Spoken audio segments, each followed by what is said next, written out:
안녕하십니까? 9월 큐티 세미나를 시작하도록 하겠습니다. 기도함으로 시작하겠습니다. 사랑의 하나님, 오늘도 우리 큐티 세미나를 시작합니다. 하나님, 저희가 9월도 주님의 말씀을 붙잡고 또 주님이 주시는 주님의 그 음성에 순종하며 나아갈 수 있는 귀한 시간 될 수 있게 해주시고 이 큐티 세미나를 통하여 또 하나님이 주시는 말씀을 더 깊이 이해할 수 있는 귀한 계기가 될 수 있도록 하나님께서 함께하여 주시옵소서. 감사합니다. 예수님 이름으로 기도드립니다. 아멘. 네, 9월은 저희가 느헤미야서를 보게 됩니다. 좀 익숙하면서도 또 그 스토리 라인을 빼고는 좀 간혹 놓치기 쉬웠던 부분들을 저희가 함께 좀 살펴보면서 간단하게 살펴보면서 나아가려고 합니다. 네, 느헤미야서는 구약 역사서에 해당됩니다. 그래서 역사서의 끝부분에 사실은 해당되죠. 그래서 에스더서가 물론 나오긴 하지만 에스더는 약간 그 번외 역사의 느낌이 있기 때문에 이스라엘에서 예루살렘을 중심으로 펼쳐지는 이스라엘 역사의 끝부분으로 사실은 볼 수 있습니다. 느헤미야서의 저자는 느헤미야입니다. 느헤미야는 전통적으로 이제 느헤미야로 보는데 내부적으로는 예루살렘 성벽 재건 부분에서 보면 느헤미야가 1인칭 단수로 스스로 이제 본인이 느헤미야라고 얘기를 하고 있기 때문에 그렇게 볼 수 있고 또 여러 가지의 유대 전승에서도 느헤미야가 이 책을 쓴 것으로 얘기를 하고 있습니다. 자, 그런데 문제는 굉장히 권위 있는 번역본인 70인역에서 느헤미야서를 에스라의 저작으로 보고 있다고 하기 때문에 조금 반론이 있는 것이죠. 그래서 좀 후반부의 내용을 보면 포로 귀환 명단이라든지 족보라든지 에스라의 율법 낭독이라든지 회개 운동 같은 부분들이 에스라와 관련이 있기 때문에 전체 혹은 일부를 에스라 저작으로 보는 견해가 있기는 합니다. 하지만 에스라와 느헤미야가 동시대에 함께 사역했었기 때문에 전통적으로 느헤미야의 저작이라는 것을 딱히 부정할 이유는 되지 않는 것 같습니다. 기본적으로 느헤미야의 저작으로 인정을 하면 될 것 같습니다. 그리고 제목도 마찬가지로 느헤미야인데 원래부터 느헤미야였느냐? 사실은 그렇지 않습니다. 히브리 성경에서는 사실 원래 전승될 때부터 에스라서와 하나의 성경으로 전승이 되었습니다. 그런데 이제 70인역 이후부터 이것을 너무 이제 아무래도 분량이 좀 많다 보니까 이걸 좀 나누어서 두루마리로 기록을 한 것으로 보이는데 제1 에스드라서 그리고 제2 에스드라서라고 70인역에서는 번역을 했습니다. 그런데 이 다음에 나오는 라틴어 역본인 벌게이트 역본에서는 제1 에스라, 제2 에스라서로 또 명하게 되었고 1517년 사실 성경의 역사에 비하면 얼마 안 됐죠. 1517년 다니엘 본버그라는 사람이 히브리어 성경을 번역할 때 에스라서와 느헤미야서라는 각각의 제목을 붙여서 번역을 하게 되고 이 전통을 따라서 그 이후에 번역된 여러 가지 번역본들이 이 제목을 따라가게 됩니다. 그래서 이 개역개정 한글 성경도 느헤미야라고 이름을 붙이게 되었습니다. 이 느헤미야가 기록된 장소는 아무래도 예루살렘으로 보입니다. 물론 이제 느헤미야가 다시 페르시아로 돌아가서 썼다라는 주장도 있긴 하지만 기본적으로 뭐 예루살렘으로 볼 수 있을 것 같고 그 다음에 이 시기는 BC 420년에서 410년 그러니까 느헤미야의 말년에 해당될 것으로 보고 있습니다. 페르시아 왕 아닥사스다 느헤미야를 이렇게 보내줬던 왕의 재위 기간이 BC 464년에서 424년 정도가 되고 느헤미야가 페르시아에서 파견된 예루살렘 총독으로 있었던 재위 기간도 BC 445년에서 425년이기 때문에 아마도 느헤미야가 초반에는 굉장히 바빴겠죠. 계속해서 성벽을 건축하고 개혁 운동을 일으키고 총독으로서의 임무를 수행하고 또 중간에 보면은 페르시아에 갔다 오는 그런 시기들도 있기 때문에 그 바쁜 시기에 좀 어려웠을 것 같고 예루살렘의 통치가 좀 어느 정도 안정된 느헤미야의 통치 말기나 아니면은 그 총독에서 이제 내려온 뒤에 과거를 회상하면서 기록했을 것으로 해석을 해볼 수 있습니다. 그래서 이걸 좀 뒷받침하는 내용이 그 유대 역사가 요세푸스라는 사람이 느헤미야가 굉장히 좀 고령까지 아주 오래 살았다라고 기록을 하고 있기 때문에 그런 것을 기록할 수 있는 시기가 후반부에 말미가 좀 충분히 있었을 것으로 보입니다. 느헤미야서의 역사적 배경은 이제 이스라엘이 바벨론 포로로 끌려간 것도 1차, 2차, 3차, 여호야긴, 시드기야 이렇게 3차에 나누어서 끌려가고 멸망하는 것처럼 바벨론 포로 귀환 이제 바벨론에서 이제 페르시아로 바뀌었죠. 이 페르시아 시대가 되면서 바벨론 포로로 끌려갔던 사람들이 귀환하는 것도 1차, 2차, 3차에 나누어서 돌아오게 되는데요. 1차는 스룹바벨이었고 2차는 에스라가 지도자였고 3차는 이제 느헤미야가 지도자로서 담당을 하게 되는 것이죠. 그렇기 때문에 이 3차 포로 기환에 주 포커스가 맞춰져 있고 무너진 예루살렘의 성벽 재건을 하는 것이 메인 사건으로 좀 등장을 하고 있습니다. 그리고 단순히 성벽을 지을 뿐만 아니라 이제 나중에 에스라와 함께 협력해서 그 에스라가 말씀을 선포하게 해서 이스라엘 백성의 영적 회개 운동까지 같이 일어나게 되는데 이것도 중요한 사건으로 볼 수 있습니다. 신학적 강조점을 좀 생각해보면 하나님께서 느헤미야를 통해서 또 물론 앞에 스룹바벨과 에스라를 통해서 이스라엘 백성들이 돌아오게 한 것, 포로 귀환하게 한 것은 그냥 갑자기 일어난 역사적 사건이 아니라 하나님께서 이미 그 이전부터 포로로 물론 끌려가서 고난을 받겠지만 이 회복의 시간이 지나고 나면은 이제 돌아오게 될 것이다 라고 말씀하셨던 그 하나님의 약속을 상기시키고 그 약속을 따라서 이렇게 회복되는 것을 우리가 볼 수 있습니다. 그래서 회복의 약속을 지키시는 하나님에 대해서 우리가 볼 수 있고 또 느헤미야 이 한 사람의 리더십을 통해서 많은 민족들이 다시 한번 회복되는 역사를 우리가 보게 됩니다. 그래서 리더십의 중요성에 대해서도 우리가 좀 볼 수 있고 세 번째로는 성벽 재건과 에스라의 말씀 운동, 영적인 성벽 재건이죠. 그래서 이렇게 우리가 하나님의 정체성을 가진 백성으로서 살아가는 것에 대해서도 메시지를 분명히 하고 있기 때문에 이것이 오늘날 우리에게도 굉장히 큰 메시지가 된다라고 볼 수 있습니다. 네, 그래서 에스라서와 느헤미야서는 사실 좀 같이 봐야 하는 책인데요. 1차 기한, 2차 기한이 에스라서에서 나누어서 다루어지고 있습니다. 1차 기한에서는 정치적 리더인 스룹바벨 총독이 있었고 그리고 예수와 대제사장을 중심으로 해서 돌아와서 제일 먼저 성전을 건축하는 중요한 사건이 있었습니다. 그래서 이 1차 기한이 시작된 것은 고레스 대왕, 키루스 대제의 귀환 명령이 있었기 때문이죠. 그리고 2차 기한 때는 에스라와 또 아닥사스다 왕이 나오는데 이 아닥사스다 왕과 이제 느헤미야를 돌려보낸 아닥사스다 왕이 같은 왕이다, 다른 왕이다 이렇게 주장하는 사람들이 있는데 같은 왕으로 보는 게 조금 더 가까운 시기이기 때문에 더 합리적이지 않을까 이렇게 생각해 볼 수 있습니다. 어쨌든 이 에스라를 중심으로 일어난 2차 기한이 있었고 이 2차 기한 때 에스라가 말씀을 중심으로 해서 사람들을 가르치고 회복시키려는 일이 있었죠. 그런데 이것이 느헤미야의 3차 기한과 만나면서 더 시너지 효과를 내게 되는 것으로 우리가 좀 이해를 할 수 있습니다. 느헤미야는 이 아닥사스다 왕의 정치적인 지원을 함께 힘입어서 무너진 예루살렘 성벽을 52일 만에 재건을 하게 되고 이후에 학사이자 제사장인 에스라와 함께 백성들이 영적으로 회복하는 데 있어서도 굉장히 큰 역할을 감당을 하게 됩니다. 네, 느헤미야 자체만 보면 이렇게 조금 구성이 되는데요.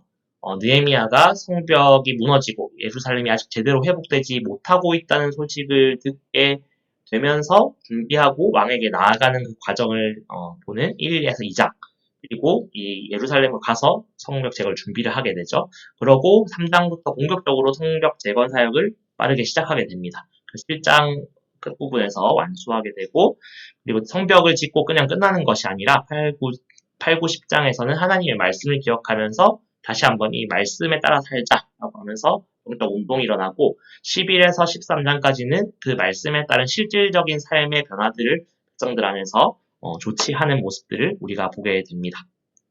네, 느헤미야서 1장 보시면 페르시아 아닥사스다 왕 때 느헤미야가 자기 친척인 하나니를 통해서 예루살렘의 상황을 듣게 됩니다. 1차, 2차 귀환이 있었던 것을 알고 있는데 생각보다 그 예루살렘의 회복이 제대로 되고 있지 않은 모습들을 이야기로 들으면서 마음 아파하고 하나님 앞에 금식하고 기도하는 장면이 나오죠. 자, 여기 보면은 이제 기슬르월이라고 하는데 이게 중요한 내용은 아닐 수 있지만 이 기슬르월은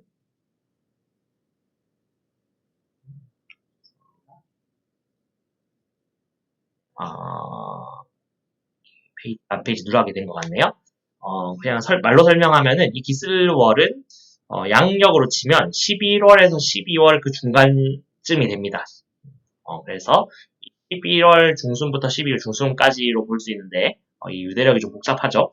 그러고 나중에 이제 이장이 되면 2, 3월이 또 나오는데 이것은 이제 양력으로 치면 3, 4월쯤이 됩니다. 3월과 4월 사이쯤인데 그래서 약 4, 5개월간 기도를 하면서 이제 준비를 했던 것을 볼 수 있고 그래서 이때 수산궁에 있다라고 하는데 수산이 어디냐면은 페르시아의 워낙 넓다 보니까 수도 역할을 하는 도시가 4개 정도가 있었습니다. 그 중에서 제일 중심되는 도시이자 큰 도시가 이제 수사라고도 불리는데, 이곳이, 지금 지도에 보이시는 수산 보이시죠? 좀 이쯤에 있었다라는 것으로 보입니다. 그래서 이 페르시아 수산에서, 예루살렘까지 굉장히 멉니다. 이곳을 이제 이동해서 가게 되는 것이죠.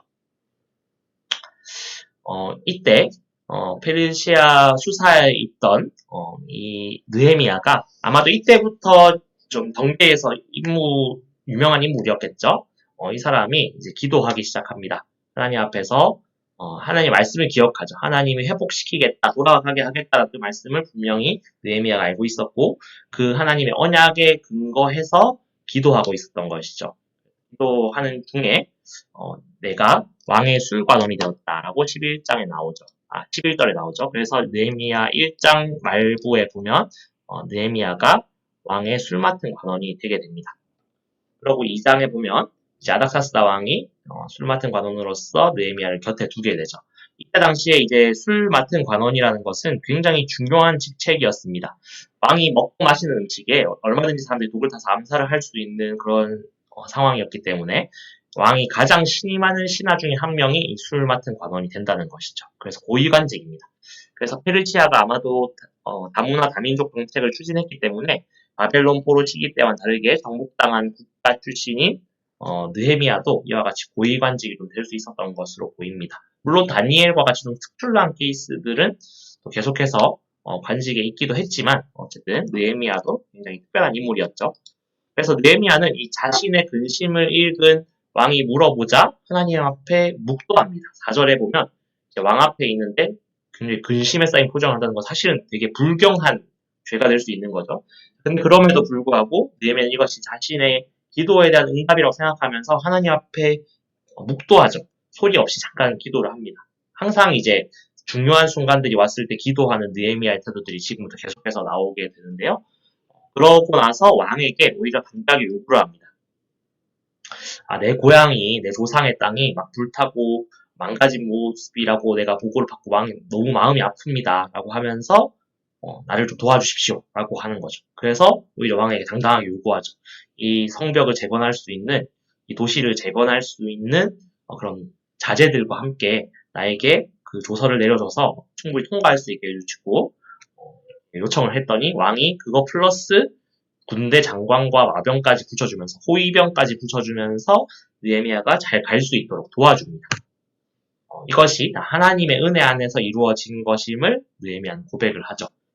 그리고 2장 중반부 보면 이제 예루살렘에 빠르게 이제 가죠. 그리고 이 3일간 예루살렘을 위해서 무엇을 해야 할지 내 마음에 주신 것, 성벽을 지어서 도시를 이제 재건하겠다라는 이것을 마음에만 두고 사람들 앞에 얘기하지 않고 돌아다니면서 곳곳을 돌아다니면서 상황을 파악합니다. 그래서 골짜기 문에서 용정 그리고 뭐 성벽을 쭉 돌면서 샘문, 왕의 문 이렇게 쭉 돌아보는데 자기가 탄 뭐 말인지 노새인지 정확히 알 수 없지만 자기가 탄 짐승이 지나갈 곳 없을 정도, 말 한 마리 지나가기 어려울 정도로 다 무너지고 황폐화된 도시를 직접 한번 점검을 하죠. 그러고 나서 이제 사람들은 이제 느헤미야가 어디로 가서 뭐 어떤 일을 했는지 알 수 없었는데 이제 사람들 앞에 돌아와서 이 백성들의 리더, 귀족들과 방백들 그리고 제사장들 앞에 나가서 내가 어떤 일을 할지 얘기를 하죠. 하나님 선한 손이 나를 도우신 일과 왕이 내게 이런 말씀을 전하고 이제 일어나서 예루살렘 성벽을 다시 한번 건축해서 우리가 더 이상 수치를 당하지 말자라고 얘기합니다. 지금 도시의 형태와는 좀 다르게 고대 도시들은 성벽이 굉장히 중요했습니다. 당시에는 이제 약탈이나 외적의 침략이 워낙 잦을 때였기 때문에 도시로서 좀 기능을 바르게 발휘하기 위해서는 이 성벽이 반드시 필요했습니다. 그럼에도 불구하고 이 성벽을 다시 짓는다는 것은 이 이스라엘 역사에서 이제 바벨론, 물론 페르시아는 아니지만 이 바벨론에게 계속 대항했을 때 이 성벽을 두고 계속해서 이렇게 반란을 일으켰기 때문에 이것이 굉장히 좀 위험한 신호가 될 수 있음에도 불구하고 느헤미야는 이것을 왕에게 요청했고 왕이 이것을 도와주도록 조서를 내렸고 유다 사람들이 이것을 이제 진행할 수 있게 되는 상황이 된 것이죠. 그러다 보니까 주변에 있던 민족들이 반발합니다.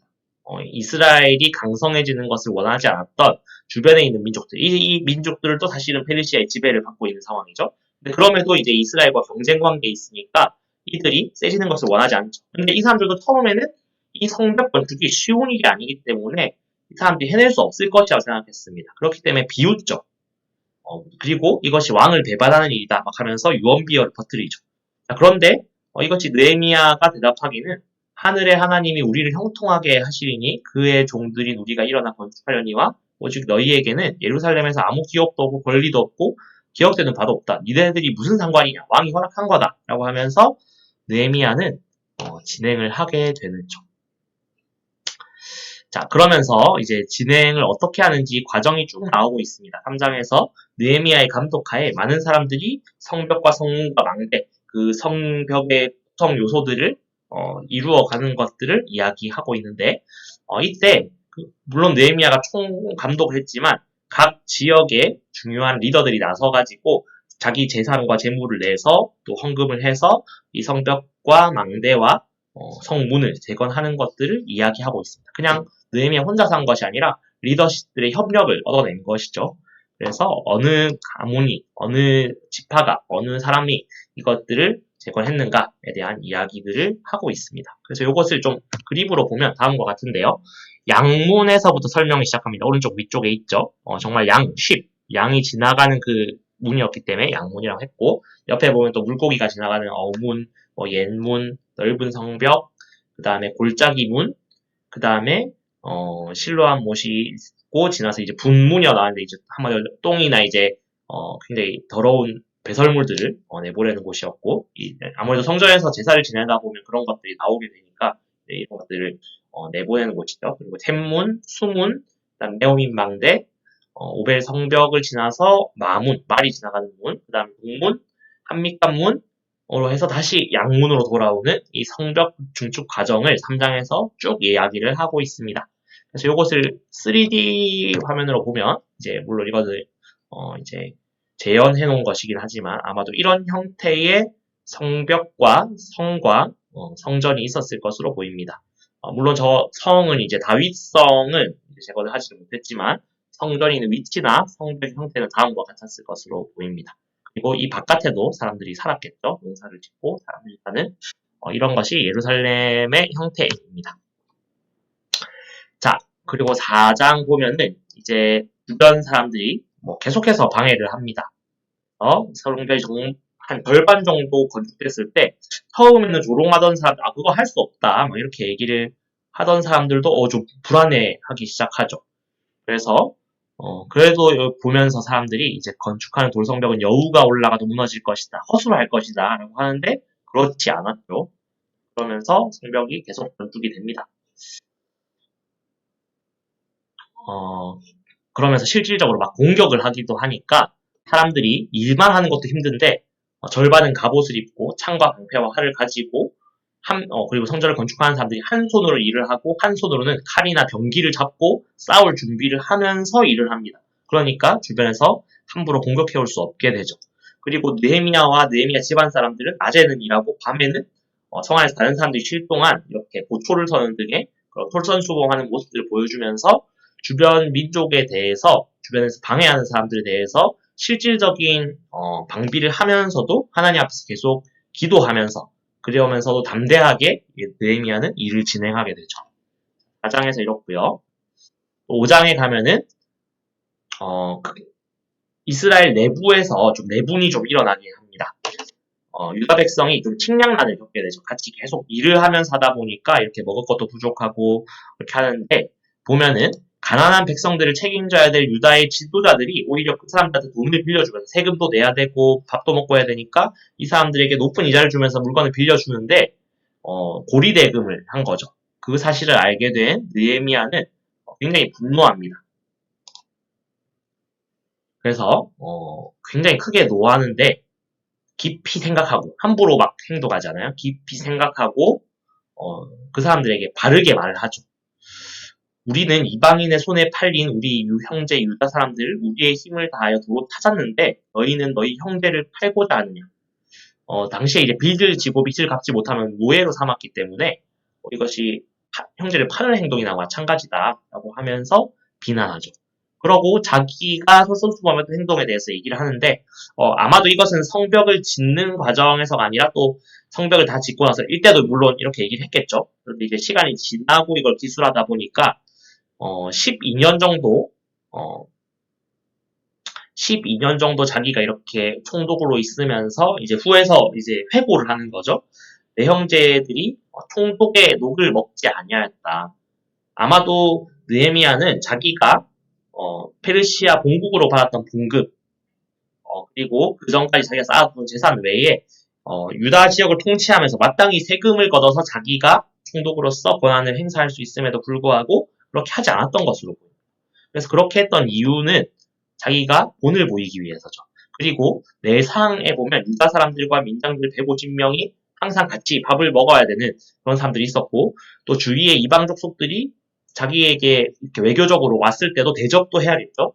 그리고 이런 것들을 대접할 때 자기가 사유재산을 털어서 했던 것을 보여줍니다. 자기 녹을 먹지 않았으니까 당연히 자기 재산을 털어서 사용한 거겠죠.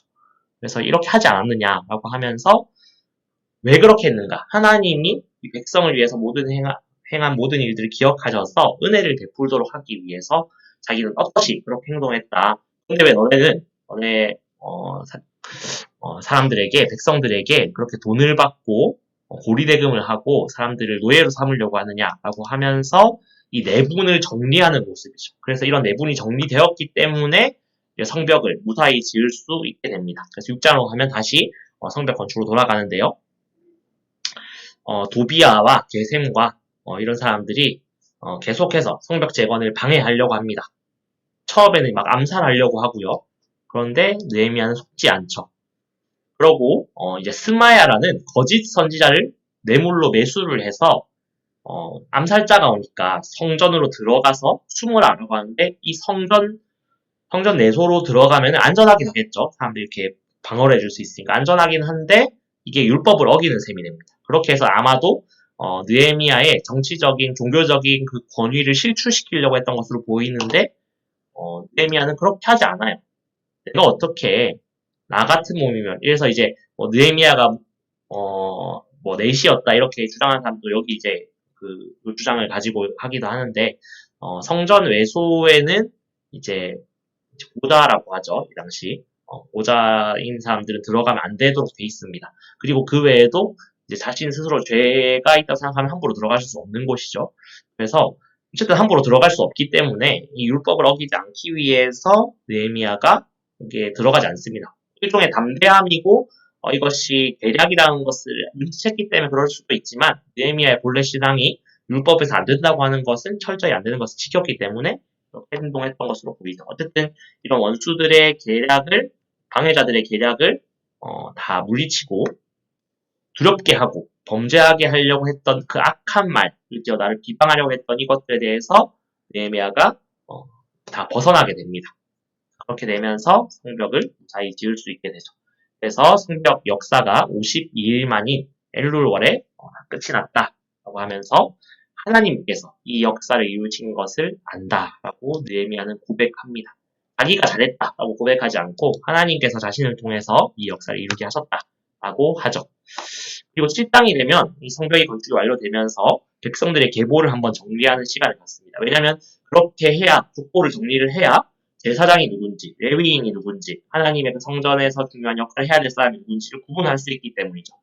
그래서 7장에 보면 문지기와 노래하는 자들과 레위 사람들을 세운다라고 하는데, 이는 다윗 시대의 성벽과 성전의 문을 지키는 사람들, 이것도 레위인들이 맡았고, 예배하는 자들, 그 예배에서 제사에서 중요한 역할들을 하는 사람들, 그리고 레위인들, 이런 사람들을 세운다는 것은 예루살렘의 도시적인 기능, 그리고 예배 중심지로서의 기능이 회복된다라는 것을 우리가 볼 수 있습니다.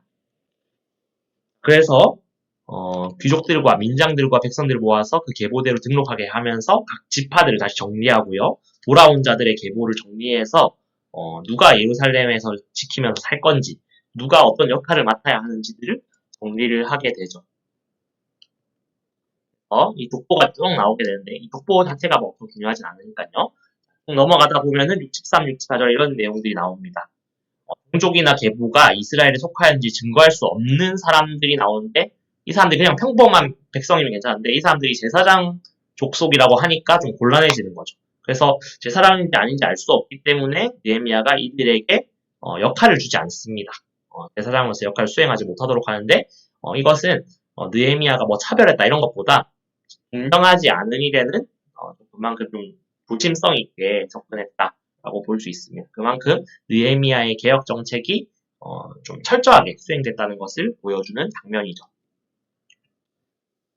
그래서 온 회중 합계가 42,360명입니다. 굉장히 많은 인원이긴 하지만 바벨론 포로기 이후에 끌려가거나 그 예루살렘 성에서 도망쳤던 사람들의 수에 비하면 굉장히 사실은 적은 인원이죠. 그래서 이 적은 인원이긴 하지만 이들이 예루살렘에 돌아왔던 것은 하나님이 이 민족을 다시 회복시키실 것이라는 그 약속에 대한 신뢰를 가지고 돌아왔던 것이기 때문에 굉장히 높이 평가할 수 있습니다. 자, 이제 8장으로 넘어가 보면요. 그리고 이스라엘 많은 리더들이 굉장히 많은 헌물들을 했다. 이 성벽이 지어지고 성전을 재건하고 이 제의적 기능이 다시 완전히 돌아가도록 하기 위해서 많은 헌물을 바쳤다라는 내용이 좀 나옵니다. 그리고 8장에 보면 느헤미야는 자신보다 먼저 백성들이 이끌고 예루살렘으로 귀환했던 학사이자 제사장인 에스라를 초대해서 백성들에게 말씀을 교육할 수 있도록 하였습니다. 그래서 레위인들 그리고 제사장들이 나와서 이 당시 이제 확성기나 이런 게 있지 않으니까 수문학 광장에 모인 많은 사람들에게 에스라가 이렇게 선포하면 또 이어서 선포하고 이렇게 해서 모든 백성들이 들을 수 있도록 하나님의 말씀을 전합니다. 이 당시 이제 포로로 끌려갔다 온 지 얼마 되지 않았고 또 이런 영적인 각성운동이 일어나지 않았었기 때문에 많은 사람들이 예루살렘으로 돌아왔는데 내가 하나님의 백성을 도대체 뭘 하면서 살아야 되는가 제대로 알지 못하는 사람들이 너무 많았다는 것이죠. 그래서 말씀을 선포해서 사람들을 가르치게 됩니다. 그래서 사람들이 율법책에 귀를 기울였는데 듣다 보니까 이것이 그냥 함부로 들을 수 없는 거예요. 그래서 얼굴을 땅에 대고 하나님께 경배한 다음에 율법책을 낭독하는데 사람들이 다 듣고 오는 거예요. 이렇게 내가 죄를 지었기 때문에 우리 조상들이 죄를 지었기 때문에 하나님 우리를 징계하셨구나. 우리가 이런 것들 아직도 죄를 짓고 있구나. 이런 마음들이 들었겠죠. 그러면서 막 슬퍼하면서 울고 있는데 또 이제 제사장들이 말하기를 우리가 지금 여호와의 성인인데 어떻게 슬퍼할 수 있냐. 다시 즐거워하자. 그러니까 즐거워하면서 또 예배를 드리게 되죠. 그러고 그 시기가 하필이면 이제 토막절이 다가온 거예요. 토막절이 다가오니까 에스라가 토막을 짓도록 하고 이스라엘이 다시 한번 절기를 지키면서 하나님의 백성의 정체성을 찾을 수 있게끔 초막절을 지키게 합니다. 이 초막절은 출애굽 시대에 하나님이 이스라엘 백성들을 이집트에서 구원하여 내신 것을 기념하는 중요한 절기죠. 그래서 이 초막절이 다시 한번 여기서 나온다는 것은 굉장히 중요한 의미를 갖습니다. 다시 한번 이스라엘 백성이 자신들의 정체성을 되찾고 하나님의 백성답게 구분된 자들로서 이 구약시대의 구원의 연장선에서 하나님이 그들을 지키고 계시다는 것을 보여주는 절기인 것이죠. 그래서 초막절을 지키게 되고 이제 9장에 보면 이스라엘 백성들이 하나님의 말씀을 통해서 계속 배우고 은혜를 깨달으니까 자기와 조상들의 죄를 정말 회개해야겠다라고 하면서 금식하고 굵은 베옷을 입고 티끌을 막 묻히고 하면서 정말 철저히 회개를 하기 시작합니다. 그리고 낮 4분의 1, 그러니까 한 3시간에서 4시간이 되겠죠. 이제 낮을 이제 보통 4등분해서 6시에서 9시, 그리고 3시에서 6시 뭐 이렇게 구분을 하는데 한 3시간 정도를 그 자리에 서서 하나님의 말씀을 들었다는 거예요. 그리고 나머지 또 3시간 동안은 하나님 앞에 회개하고 경배하는 시간을 갖습니다. 말씀에 대한 이스라엘 사람들의 반응이 나오는 거죠. 하나님 앞에 전심으로 회개하는 것은 사실 굉장히 불편한 일이죠. 식욕을 억누르고 금식하는 거 불편하죠. 붉은 베옷이라고 이제 나와 있는데, 이제 우리나라에서 전통적으로 이제 그 한국 상복 같은 거 생각할 수 있는데, 여기서는 이제 거친 가죽 옷을 사실은 의미합니다. 어쨌든 굉장히 불편한 옷이죠. 그 불편한 옷을 입는 것도 힘들고, 오랜 시간 서서 말씀 듣는 것도 힘들고, 울며 회개하는 것도 힘들고, 불편하고, 때로는 좀 부끄러울 수 있는 일이죠. 근데 그럼에도 불구하고, 우리는 우리의 그 죄악된 본성을 거스르면서 회개해야 될 필요가 있습니다. 그 인생의 중요한 때 사실 그렇게 해야 될 때가 있다는 거죠. 물론 날마다 그럴 수 있겠지만 이 사람의 죄는 그 잠깐의 불편함과는 비교할 수 없도록 악하고 결국에 이 죄가 계속해서 쌓이면 우리 삶을 죽음으로 끌고 가는 것이기 때문이죠. 그래서 우리는 날마다 주님 앞에서 회개하고 때로는 우리 몸을 불편하게 하면서도 하나님 앞에서 우리 죄를 고백할 필요가 있다는 거죠. 자, 그렇게 하고 난 다음에 하나님을 경배하고 찬양합니다. 이 회개와 자복이 있은 뒤에야 우리는 하나님 앞에 온전하게 나아갈 수 있는 것이죠. 자, 이렇게 이스라엘 백성들이 철저히 회개하기 시작합니다. 자, 그러고 나서 백성들의 리더들이 모여가지고 하나님의 말씀을 인봉한다라고 하는데, 하나님의 말씀을 봉인해서 더 이상 듣지 않겠다 이런 의미가 아니라 그 지켜야 될 말씀을 잘 모아가지고 봉인을 잘 한다는 뜻은 이것을 잘 지키겠다. 하나님의 언약을 다시 한번 기억하고 이것들이 훼손되지 않도록 잘 지키겠다라는 의미가 있는 것이죠. 그래서 10장 초반에 보면 이 사람들의 명단이 쭉 나오고 있습니다. 그 리더들의 민장들, 제사장들, 총독, 느헤미야를 포함해서 그 여러 사람들의 이름들이 나오고 인봉한다는 것은 도장을 찍어서 함부로 열거나 없애버릴 수 없도록 잘 보호하겠다라는 의미입니다. 그리고 여기서 실질적으로 이 율법을 어떻게 지킬 것이냐에 대한 이야기들이 나오고 있죠.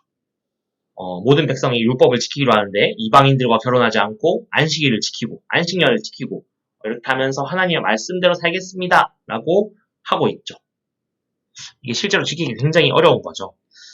이방인들과 결혼하지 않겠다는 것은 사실 신앙의 순수성의 표현인데 당시 국제 정치에서 지금 이 정치적인 상황에서 이방인들과 결혼하지 않으면 사실 국제적으로 고립될 수밖에 없는 거죠. 그래서 페르시아는 다문화 정책을 추진하고 있기 때문에 이 국가적 정책과도 맞지 않은 거죠.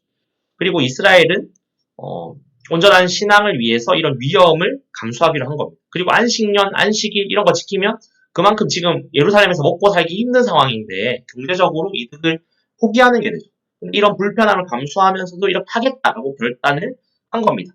그러고 나서 느헤미야는 3분의 1 세계를 성전세로 지정을 해서 이 성전을 운영할 수 있도록 하고 그 다음에 11조를 이렇게 다시 부활시켜서 제사장들이 먹고 살 수 있도록 해주고 그 다음에 레위 자손이 이 헌납된 물건들을 통해서 하나님의 전을 잘 지켜갈 수 있도록 이렇게 조치를 취합니다. 마지막에 보면 우리가 우리 하나님의 전을 버려두지 아니하였다라고 얘기가 나오죠. 그리고 11장 보면은 스룹바벨에 의해 성전이 재건되고 느헤미야에 의해 성벽이 재건됐지만 여전히 집도 부족하고 사람도 많이 살지 않았기 때문에 이 성전이 있는 이 예루살렘의 도시가 제대로 기능하지 못하는 그 어려움들이 있다는 거예요. 이 성벽의 둘레만 해도 아까 제가 그림 보여드렸는데 둘레만 해도 6km가 넘기 때문에 좀 소수의 인구만으로는 이 성을 운영하거나 적으로부터 방어하는데 어렵다는 거예요. 그래서 좀 의무적으로 제비를 뽑아서 백성 중에 10분의 1이 이 예루살렘에 살 수 있도록 조치를 취합니다. 그리고 그 중에 좀 마음이 뜨거운 몇몇 사람들은 다 원해서 예루살렘에 거주하기를 원하죠. 자, 그리고 12장을 보면은 다시 한번 1차 포로 귀환자인 스룹바벨과 예수아 때부터 2차, 3차 귀환자인 느헤미야와 에스라 시대까지의 제사장들과 레위인들의 명단, 좀 대표자들이라고 할 수 있죠. 이 명단이 나옵니다. 1차, 2차, 3차에 의해서 걸쳐서 돌아왔다는 제가 초반에 설명을 드렸습니다.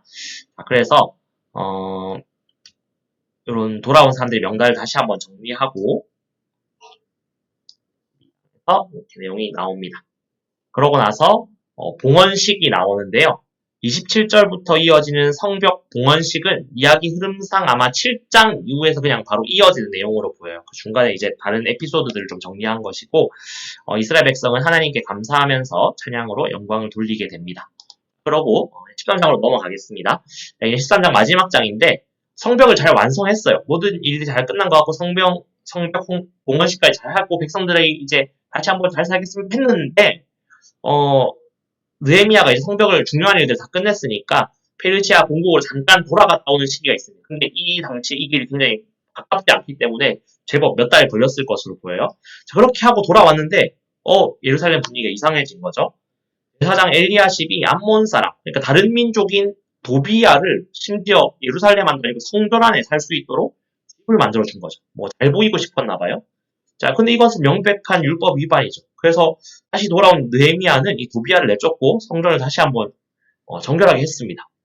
그리고 안식일에 사람들이 일 안 하기로 해놓고 좀 하다 보니까 경제적으로 주일까지 일하면 너무 좋을 텐데 이러면서 안식일을 막 범하는 거죠. 그러니까 유다 사람들이 그렇게 하지 못하도록 이렇게 상행위를 하니까 다른 나라 사람들이 막 이렇게 안식일에 들어가서 물건을 팔고 사고 하려고 하니까 그 문을 닫아버립니다. 그렇게 하지 못하도록 만들죠. 그리고 레위인들의 몸을 다시 한번 정결하게 하고 안식일을 잘 지킬 수 있도록 합니다.